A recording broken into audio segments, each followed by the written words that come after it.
로마서 8장 1절 말씀. 그러므로 이제 그리스도 예수 안에 있는 자에게는 결코 정죄함이 없나니. 좋은 날입니다. 성령님께서 오늘도 여러분들의 심령 가운데 큰 은혜와 평강으로 함께하여 주시기를 주님의 이름으로 축복합니다. 오늘 저는 여러분들과 함께 우리의 영적인 정체성, 나의 영적 정체성 세 번째 시간 함께 갖기로 원합니다. 우리가 첫 번째 시간에서는 우리가 예수 그리스도 안에서 새로운 피조물이라는 것을 말씀드렸고, 그리고 두 번째는 우리에게 하나님의 생명이 주어졌다 그렇게 말씀드렸죠. 자, 오늘 이제 여러분들과 나눌 말씀은 바로 나는 의인입니다.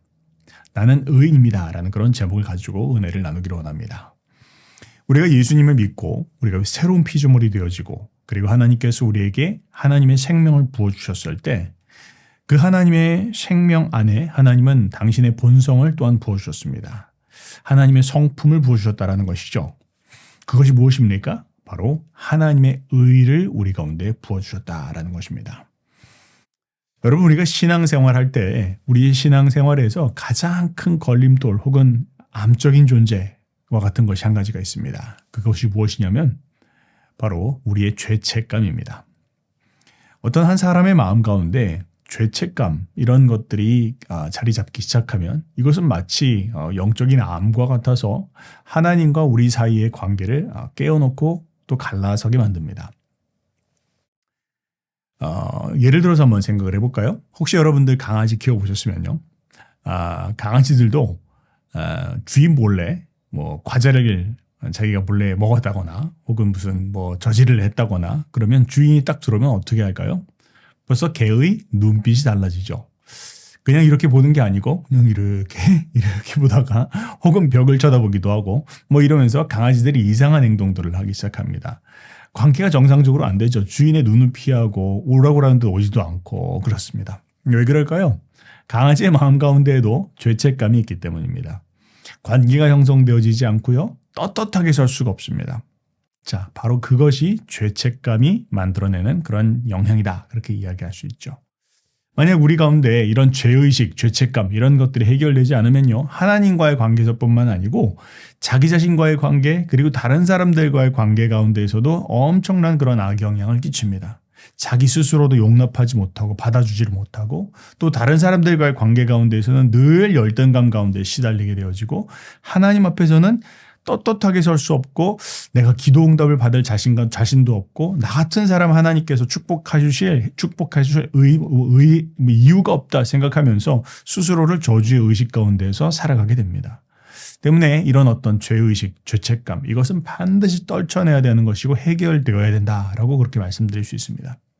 자, 그러면 왜 이런 죄책감 혹은 죄의식 이런 부분들이 우리를 사로잡고 있을까요? 그리스도인들에게 왜 이런 부분들이 해결되어지지 않는 이유는 무엇일까요?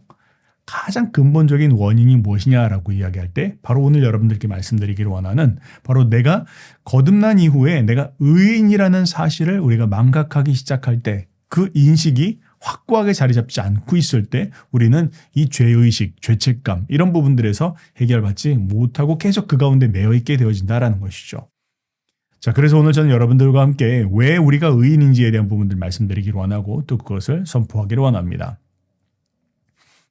자, 우리가 예수님을 믿는 순간 우리는 의인이 되어집니다. 자, 그럼 의가 무엇인지 먼저 한번 알 필요가 있습니다. 자, 의의 정의가 무엇이냐라고 이야기할 때 자, 가장 첫 번째 의의 정의는 바로 하나님 앞에 어떤 죄책감이나 열등감 없이 당당하게 설 수 있는 권리 혹은 그 능력 그렇게 이야기할 수 있습니다. 처음 제가 말씀드렸던 부분들이죠. 만약 우리가 죄를 지으면 우리가 하나님 앞에 떳떳할 수 없습니다. 당당하게 설 수 없습니다. 이유가 무엇입니까? 우리가 의인이라는 인식, 하나님께서 내게 주셨다는 그 의의가 무엇인지를 분명하게 깨닫지 못하고 있을 때 그런 일이 벌어지는 것이죠. 다시 한번 설명을 해볼게요. 이렇게 한번 봅시다. 아담과 하와가 하나님 앞에 범죄하였을 때 범죄하고 나서 가장 첫 번째 보였던 그들의 태도가 무엇일까요? 그들은 바로 하나님의 낯을 피해서 동산 나무 아래 숨었더라 그렇게 이야기하고 있죠. 왜 숨었을까요? 네, 바로 그 의에 문제가 있기 때문입니다. 우리가 하나님 앞에 의롭다라고 이야기하면 그 의롭다라는 것은 하나님 앞에 두려움 없이 설 수 있다라는 걸 이야기해요. 떳떳하게 설 수 있다. 하나님 앞에 어떤 죄책감이나 열등감이나 혹은 그 하나님 앞에 죄의식 없이 설 수 있는 것, 그것이 의의 상태입니다. 그것이 바로 의의 첫 번째 정의다, 그렇게 이야기할 수 있습니다. 하나님 앞에 어떤 정죄감이나 죄책감 없이 떳떳하게 설 수 있는 그 상태, 그것이 바로 의다, 그렇게 이야기할 수 있죠. 자, 그로 말미암아서 여러 가지의 것들이 시작됩니다. 우리가 하나님 앞에 떳떳하게 설 수 있으면요, 하나님과의 관계도 자연스럽습니다.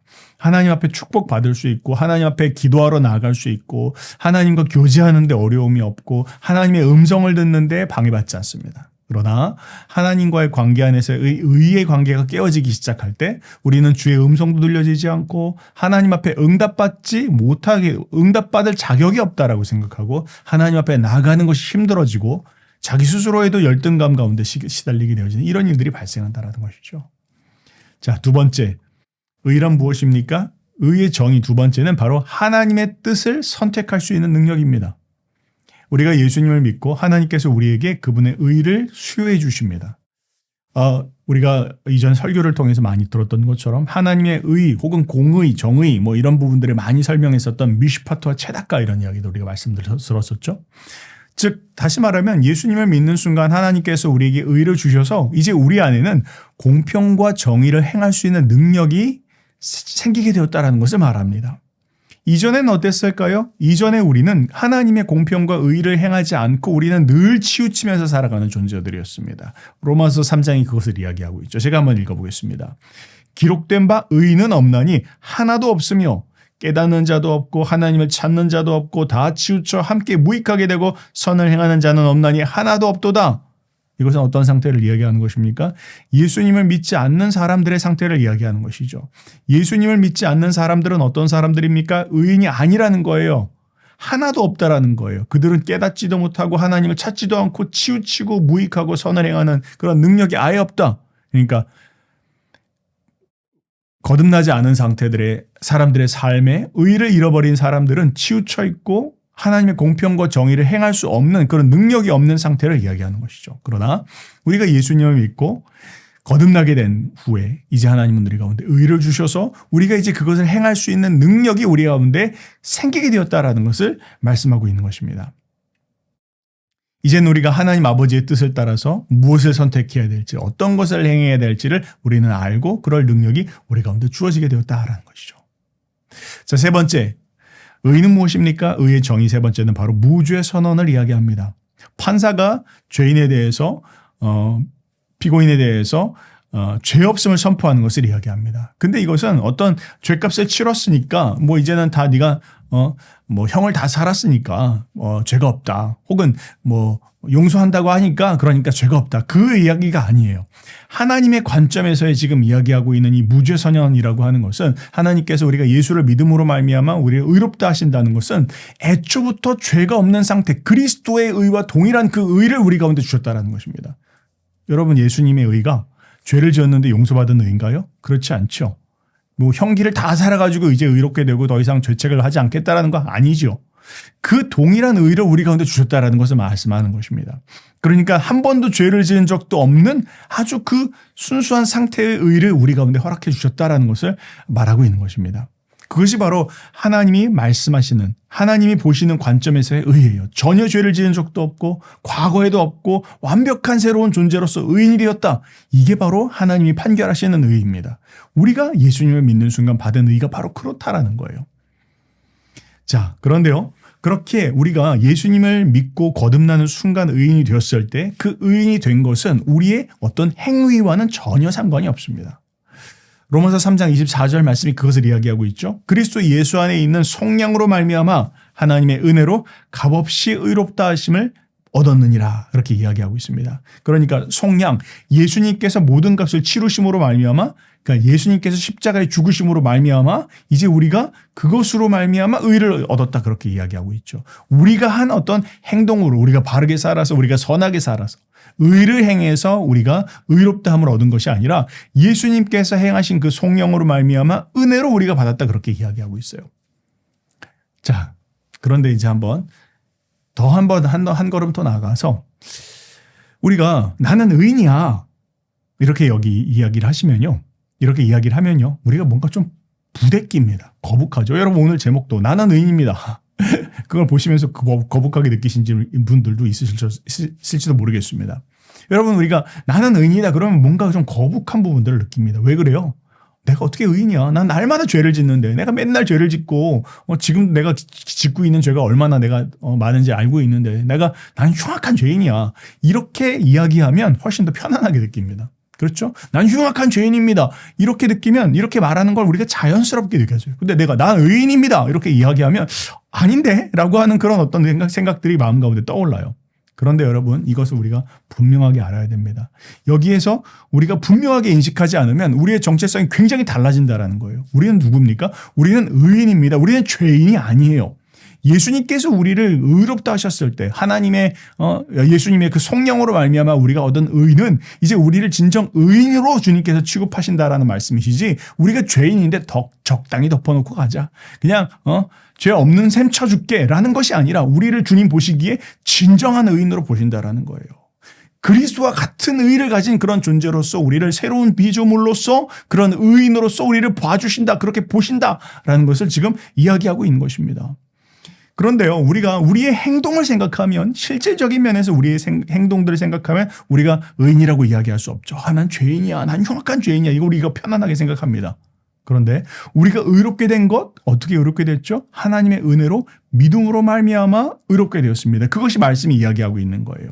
자, 그러니까 쉽게 이야기하면 우리가 의인이 된 거 그거 잘해서가 아니라 그냥 하나님의 은혜로 믿음으로 말미암아 되어진 것이다. 처음 그렇게 했을 때 믿었을 때만 그렇게 된 게 아니라 우리 그 이후의 상태 역시 마찬가지라는 거예요. 내가 잘하면 내가 의인이고 내가 못하면 난 죄인이고 그게 아니라는 거예요. 처음 예수님 믿었을 때도 은혜로 말미암아 믿음으로 내가 의인이 된 것처럼 이제 그 이후의 삶에 역시 내가 살면서 죄를 지을 수도 있고 넘어질 수도 있고 실수할 수도 있지만 그런다고 해서 넌 죄인이야. 아니라는 겁니다. 의인이라는 것입니다. 여러분 한번 이렇게 생각해 볼까요? 아이가 있어요. 어린아이가 태어나서 자라는데 이 아이가 걸음마를 배우다가 잠깐 넘어집니다. 넘어져서 네 발로 걷기 시작해요. 근데 아버지가 그걸 보면서 넌 짐승이야 그렇게 이야기합니까? 안 그렇죠. 얘는 인간입니다. 얘가 인간인 이유는 무엇입니까? 인간의 본성을 갖고 있기 때문이에요. 그것이라는 겁니다. 우리는 하나님께서 우리에게 의를 주셨어요. 그렇기 때문에 나는 의의 본성을 가진 자가 되었습니다. 내가 의를 행해서 의인이 아니에요. 의의 본성을 가졌기 때문에 이제 나는 의를 행하는 것입니다. 실수할 수 있죠. 넘어질 수 있죠. 그런다고 해서 내가 짐승이 되어지지 않는 것처럼 죄인이 되어지지 않는 것처럼 이제 하나님이 내게 주신 의로 말미암아 나는 의인이 되었고 이제 나는 의를 행할 수 있는 능력을 갖추게 되었다라는 것을 이야기하는 것입니다. 죄에 있어서도 반대로 한번 생각해보면 죄에 있어서도 마찬가지입니다. 여러분 왜 사람들이 죄를 짓습니까? 이 사람들이 그냥 의인이었다가 실수해서 죄를 짓는 것입니까? 아니죠. 죄인이기 때문에 죄를 짓는 것입니다. 하나님을 떠난 죄인이기 때문에 우리가 죄를 짓는 것이에요. 그것이 죄인의 본성을 갖고 있기 때문에 죄를 짓는 것처럼 그래서 그 사람이 갑자기 뭔가 선한 행위를 하고 사람들을 도와주고 시작하면 이 사람이 본질적 의인이 되어지지 않는 것처럼 우리가 이제 의인이 되어진 이상 우리가 실수한다고 해서 넘어진다고 해서 우리가 잘못된 판단들을 한다고 해서 그것이 나를 죄인으로 만들지 않는다라는 거예요. 그러니까 우리의 본질은 변화됐다. 나는 의인이다. 이 인식을 갖고 살아가는 것이 엄청나게 중요하다는 것입니다. 그런데 여기서 바로 사람들이 혼동한다는 거죠. 난 용서받은 죄인이야. 나는 끔찍한 죄인이야. 난 흉악한 죄인이야. 그러니 주님이 그럼에도 불구하고 나를 의롭다고 간주해 주셨어. 근데 난 알지 내가 얼마나 큰 죄인인지. 하나님 날 보시면서 이 죄인아 그렇게 이야기하실 것처럼 늘 생각하면서 살아간다는 거예요. 그런데 그게 아니라는 것입니다. 하나님 날 보실 때 어떻게 보시냐? 넌 의로운 자다. 주님 그렇게 날 보신다는 거예요. 넌 본성 자체가 의로워. 하나님께서 나를 그렇게 변화시키신 정체성을 가지고 보신다라는 거. 우리가 이것을 기억해야 되죠. 우리가 이것을 붙잡아야 되는 것입니다. 자, 여러분 근데 만약 우리가요. 한번 이렇게 생각해 볼까요? 하나님께서 만약 우리를 새로운 피조물로 삼아 주셨고 영원한 생명을 주셨는데 우리의 본성을 안 바꿔 주셨어요. 그럼 어떻게 되죠? 우리가 그 죄인된 본성을 가지고 영원히 살아간다 생각할 수 있겠습니까? 아니라는 것입니다. 하나님은 우리에게 의를 주셨습니다. 그래서 우리를 의인 삼아 주셨습니다. 이제 우리는 그 의인의 정체성을 가지고 영원히 살아갑니다. 이 땅을 살아가는 동안 우리가 실수하고 연약해서 넘어질 수 있지만 그것은 점점 나의 의의 정체성 안에 그 의의 능력 안에서 점점 사라질 것입니다. 더 거룩한 의의 모습을 이루어갈 것입니다. 그리고 우리는 진정 정말로 의인의 모습으로 하나님 앞에 서게 될 것입니다. 우리가 이것을 기억해야 된다라는 것이죠. 그래서 우리가 기억해야 될 가장 중요한 메시지는 무엇입니까? 바로 우리가 그리스도 안에 누구인가? 하나님은 나를 어떻게 보시는가? 나를 의인으로 보신다. 여러분 이거 꼭 기억하시기 바랍니다. 난 죄인이야. 난 죄를 짓는 게 당연하지. 내가 죄인이니까. 이렇게 시작하면 우리의 삶의 모든 삶이 행동들이 죄를 짓는 거 너무 죄인이니까 뭐 자연스럽지. 내가 죄인인데 뭐. 그러나 난 의인이야 라는 그런 정체성을 가지고 있는 사람들은 죄를 멀리하게 됩니다. 이거 나한테 안 어울리는 일인데 나는 의인인데 내가 이런 것들을 할 필요가 없는데 왜 내가 이런 분들에서 넘어졌지? 하나님 나 용서해 주세요. 나는 의인이에요. 금방 일어나게 된다는 겁니다. 금방 회복하게 된다는 것이죠. 하나님과의 관계도 금방 더 나아질 수 있게 되어진다는 것입니다. 이게 바로 의인의 정체성을 갖는 것의 중요성입니다. 그럼 우리가 받은 의의 특성은 어떤 것일까요? 그것은 바로 행위가 아니라 본성에 근거한 것이다. 내가 잘하면 내가 의인이 되는 것이고 못하면 죄인이 되는 게 아니라 내 본성을 바꿔주신 것이다. 의인의 본성으로 하나님이 근본적인 것을 주님께서 변화시켜 주셨다는 것을 말씀하고 있는 것입니다. 그래서 하나님이 내게 영생 주셨을 때 하나님은 그의 본성도 같이 주셨는데 바로 그 의를 내게 주셔서 이제 나를 의인 삼아 주셨다. 의인되게 하셨다라는 것을 이야기하고 있는 것입니다. 내 실제의 삶에는 여전히 연약한 부분들 넘어지는 것들이 있지만 그러나 나는 이제 그 정체성 자체가 나의 아이덴티티 자체가 나는 의인된 자다라는 것을 붙잡아야 된다는 것을 꼭 우리가 기억해야 된다는 것이죠. 자, 두 번째는 무엇입니까? 그렇게 하나님이 주신 그 의는 더 의로워지지 않습니다. 이미 모든 것을 주셨어요. 그러니까 우리가 앞으로 더 의가 잘하는 게 아닙니다. 이미 하나님은 나를 의인 삼아 주셔서 이제 그 의는 더욱 더 잘하는 것이 아니라 문제는 그냥 더욱 인식하는 것이 중요하다는 것이죠. 내가 받은 의를 내가 의인된 정체성을 인식하면서 살아가는 것. 그래서 우리 주변에 그런 사람들을 볼 때 어떤 사람은 더 의를 행하는 사람이 있고 좀 덜한 초신자들 같은 경우 덜할 수도 있죠.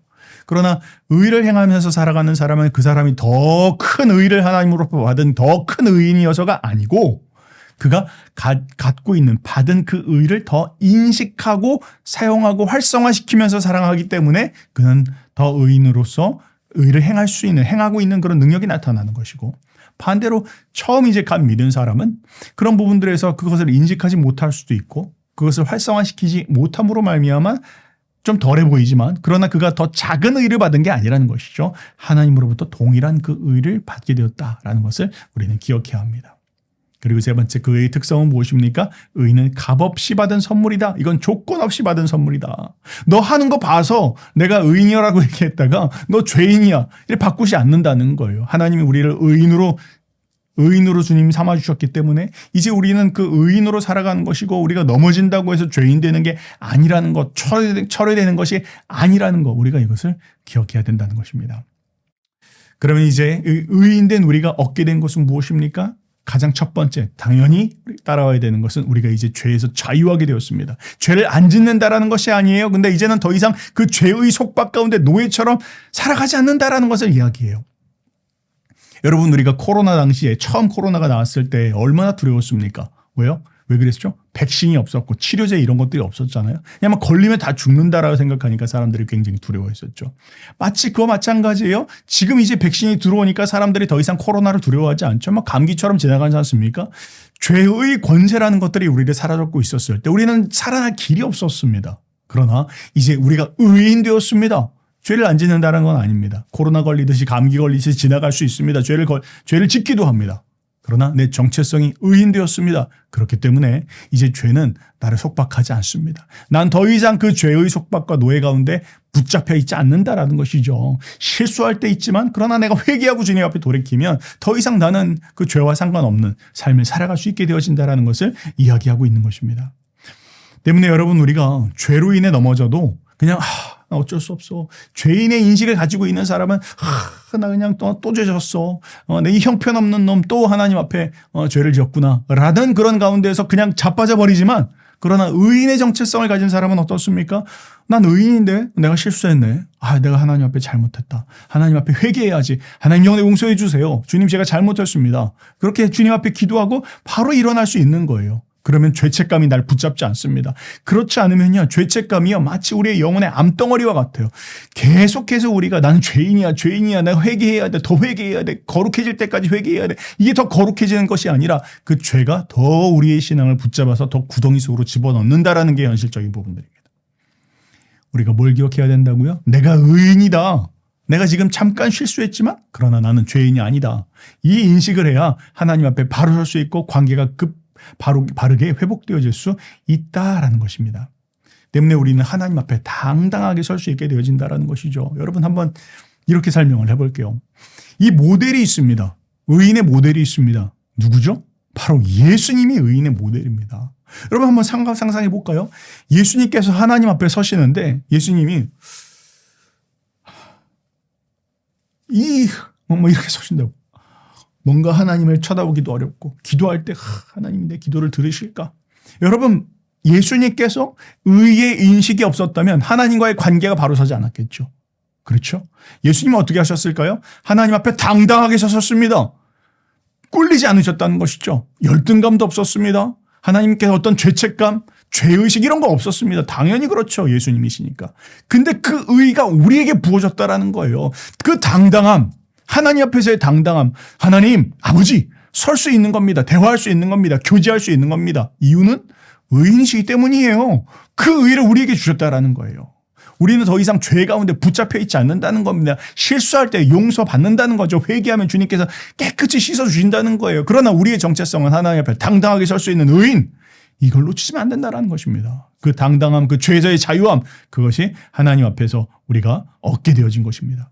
둘째는 무엇입니까? 그냥 그런 스테이터스의 의미에서뿐만 아니라 능력에 있어서도 우리가 하나님 앞에 받게 되어지는 것이 있는데, 상황과 환경과 사탄을 다스릴 수 있는 권세를 얻게 되었다는 것이죠. 예수님께서 질병을 치유하셨을 때 한번 생각해 보세요. 예수님께서 병을 고치러 가시는데 내가 오늘은 기도를 많이 못했어. 내가 기도한다고 해가지고 나을까? 내가 아직도 이렇게 해결 안 된 게 있는데 내가 해결 안 된 이 죄 때문에 내가 손을 얹고 기도한다고 해가지고 나음을 얻을까? 여러분 그렇게 하셨습니까? 안 그랬죠. 예수님께서는 전혀 주저함도 없이 혹은 망설임도 없이 당당함 가운데에서 질병들을 치유하셨습니다. 떠나가라! 떠나갔습니다. 나을지어다! 나았습니다. 모든 풍랑을 보면서 상황을 보면서 바람아 잠잠하라! 죽은 자한테 나사로에 나와라! 내가 이렇게 한다고 나올까? 이런 의심도 없었습니다. 이유는 무엇입니까? 그 의의식이에요. 예수님 안에 있는 그 의의식. 나는 의인이다 라는 그 의의 의식이 그로 하여금 당당할 수 있게 하였고 상황과 환경들을 통제할 수 있는 그런 능력을 부여했다라는 것입니다. 여러분 우리가 이 죄책감에 대한 부분, 죄의식에 대한 부분들을 내게 주신 의의 정체성, 나는 의인이다, 이 정체성을 가지고 이기기 시작하면 여러분들 가운데 능력이 나타납니다. 상황과 환경을 보면서 다스릴 수 있는 능력이 찾아오기 시작합니다. 이유는요, 우리가 의인이라는 그 정체성 안에서 바로 예수님께서 행하신 그 의의가 우리 가운데 부어졌기 때문입니다. 더 이상 염려하지 않습니다. 내가 이런다고 하나님이 그 기도를 응답하실까? 내가 이렇게 손을 얹고 기도한다고 병자가 치유함을 받을까? 상황에 대고 기도한다고 해가지고 그것이 나올까? 염려하지 않습니다. 왜요? 하나님, 난 하나님과의 관계 가운데에서 꺼리낌이 없습니다. 당당합니다. 하나님과 나는 일치해 있습니다. 하나님이 나와 정상적인 관계 가운데, 의의 관계 가운데 내가 하나님 앞에 설 수 있습니다. 이런 당당함이 있어서 능력이 나타나기 시작한다는 것입니다. 세 번째, 그로 말미암아 하나님과의 교제도 회복되어지는 것이죠. 당연한 것입니다. 마치 아이가 부모 앞에 그냥 꺼리낌 없이 아버지, 어머니 하고 나아가서 자유롭고 스스럼 없이 교제하는 것처럼 예수님을 믿는 순간 우리에게 주어진 그 의의를 우리가 인식하게 되고 그 의의를 붙잡고 의인으로서 살아갈 때 우리는 하나님과의 교제에서 꺼리낌 없이 서게 되어진다라는 것입니다. 로마서 5장 1절 말씀에 그러므로 우리가 믿음으로 의롭게 되었으니 우리 주 예수 그리스도를 통하여 하나님과 화평을 갖느니라. 그렇게 이야기하고 있습니다. 사랑하는 여러분, 오늘 이 의에 대한 부분들 제가 여러분들께 말씀을 드렸는데요. 혹시 우리의 심령에 해결되지 않은 죄의식, 죄책감 이런 부분들이 있다면 하나님 앞에 회개하시기 바랍니다. 그러나 만약 회개한 죄악이라면, 하나님 앞에 회개한 것이다라면 더 이상 그것을 붙잡고 더 깊은 수렁 가운데 들어가지 마시기 바랍니다. 빨리 자백하시고 죄책감 가운데, 죄의식 가운데에서 머물러 있지 마시고 나는 의인이다. 하나님이 나를 의롭다 하셨다. 내가 의인으로서의 정체성을 가지고 살 것이다. 선포하면서 일어나시기 바랍니다. 그때 회복이 임하는 것이고 그때 하나님께서 우리의 권세를 회복시켜 주시고 능력을 회복시켜 주시는 놀라운 은혜가 체험되어지는 것입니다. 그런 여러분들 되시기를 바랍니다. 자, 이제 한번 우리 같이 함께 믿음의 선포를 합시다. 함께 선포하면서 하나님 앞에 나가도록 하겠습니다. 나는 죄인이 아닙니다. 나는 의인입니다. 나는 죄인이 아닙니다. 나는 의인입니다. 옛 사람 죄인은 죽었습니다. 옛사람 죄인은 죽었습니다. 새로운 피조물인 나는 의인입니다. 새로운 피조물인 나는 의인입니다. 나는 나의 행위가 아니라 나는 나의 행위가 아니라 오직 하나님의 은혜로, 믿음으로 오직 하나님의 은혜로 믿음으로 의인이 되었습니다. 의인이 되었습니다. 하나님은 나를 하나님은 나를 전혀 죄를 지은 적도 없고 전혀 죄를 지은 적도 없고 과거도 없는 과거도 없는 완벽히 새로운 의인으로 보십니다. 완벽히 새로운 의인으로 보십니다. 하나님이 나를 의인이라 하시는데 하나님이 나를 의인이라 하시는데 누가 나를 정죄합니까? 누가 나를 정죄합니까? 하나님이 나를 위하시는데 하나님이 나를 위하시는데 누가 나를 대적합니까? 누가 나를 대적합니까? 나를 향한 하나님의 사랑에서 나를 향한 하나님의 사랑에서 끊을 수 있는 것은 그 무엇도 없습니다. 끊을 수 있는 것은 그 무엇도 없습니다. 나는 순결하고 고귀한 자입니다. 나는 순결하고 고귀한 자입니다. 난 더 이상 난 더 이상 마귀의 정죄에 시달리지 않습니다. 마귀의 정죄에 시달리지 않습니다. 난 더 이상 난 더 이상 과거의 실패에 매여 살지 않습니다. 과거의 실패에 매여 살지 않습니다. 난 더 이상 난 더 이상 죄의 지배 아래 살지 않습니다. 죄의 지배 아래 살지 않습니다. 죄의 사슬은 끊어졌습니다. 죄의 사슬은 끊어졌습니다. 상황은 열릴지어다. 상황은 열릴지어다. 환경은 바뀔지어다. 환경은 바뀔지어다. 질병은 떠나갈지어다. 질병은 떠나갈지어다. 하나님 나를 하나님 나를 의인 되게 하시니 감사합니다. 의인 되게 하시니 감사합니다. 아멘. 아멘.